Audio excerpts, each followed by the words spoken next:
আরেকটা তাফসীরের মধ্যে লিখেছে, চমৎকার কথা, একটু শুনে রাখো। এই তাফসীরের মধ্যে কি আসছে জানোনি? তাফসীরের মধ্যে লিখছে, বলে একটা নুরানি মাদ্রাসার ছাত্র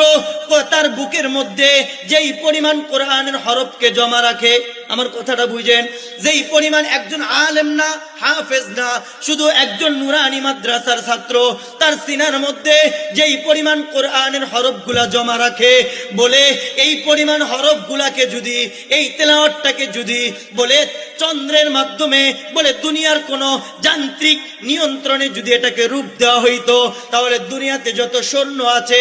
আকাশে যত নক্ষত্র আছে, যত চাঁদ আছে, যত তারকা আছে, বলে সবগুলাকে একত্রিত করলে যেই পরিমাণ আলোতে ঝকমক করবে, বলে নুরানি মাদ্রাসার ছাত্রর কলবের মধ্যে যেই পরিমাণ আয়াতগুলো জমা আছে, এইগুলাকে বের কইরা যদি একটা এইভাবে রূপ দেওয়া হয়, তাহলে সমস্ত তারকারাজির চেয়ে তার সিনার জমা ওই তেলাওয়াতটা আরো বড় ঝলমল করতো।